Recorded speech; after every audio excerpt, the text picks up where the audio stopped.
Pawan Kalyan fans కు bad news. కొన్ని రోజుల సంధి వరుసపెట్టి పవర్ స్టార్ కొత్త సినిమాలు చూస్తున్న ఫ్యాన్స్ ఒక రెండేళ్లు వాటికి దూరంగా ఉండాల్సిన పరిస్థితి రాబోతుంది.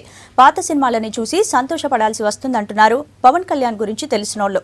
అయితే ఇది కొన్ని రోజులేనా, రాబోయే రోజుల్లో మొత్తం ఇట్లానే ఉంటదా అనేది మాత్రం తెలుస్తలేదు. ఇంతకీ ఏందా ముచ్చట తెలుసుకోవాలంటే ఈ స్టోరీ చూడండి.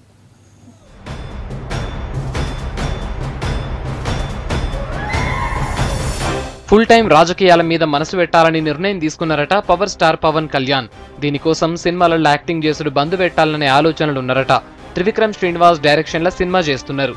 దీనికి ఇంజనీర్ బాబు, గోపాలుడు అనే పేర్లల్లా ఏదో ఒకటి పెడతారని ప్రచారం నడుస్తోంది. అయితే 2019 ఎలక్షన్ల ముంగట ఇదే లాస్ట్ సినిమా అని పవన్ కళ్యాణ్ దగ్గరోళ్ళే చెప్తుర్రు. ఇంకో 5 నెలలే సినిమా షూటింగ్ కు టైం ఇచ్చారట. ఆ తర్వాత ఎన్నికల ప్రిపరేషన్ మొదలు పెడతారంటుర్రు.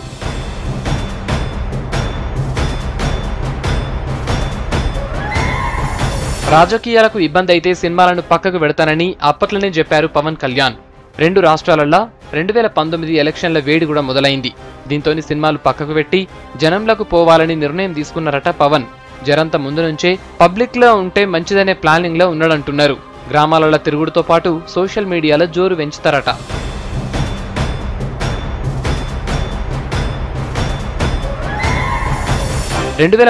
ఎలక్షన్ల పోటీ చేయకుండా టీడీపీ బీజేపీ కూటమికి మద్దతిచ్చిన పవన్ ఈసారి ఒంటరిగానే ఎన్నికలలో పోటీ చేస్తానని చెప్పారు. అనంతపూర్ నుంచి నిలబడతానన్నారు. అక్కడ గెలవాలంటే ఇప్పటి నుంచే పని మొదలు పెట్టాలని ఈ నిర్ణయం తీసుకున్నారట. అయితే ఎలక్షన్ల తర్వాత ఏమన్నా సినిమాలు చేస్తారా లేకుంటే మొత్తం రాజకీయాలలోనే సెటిల్ అవుతారా అనేది ఇంకా క్లారిటీ లేదు.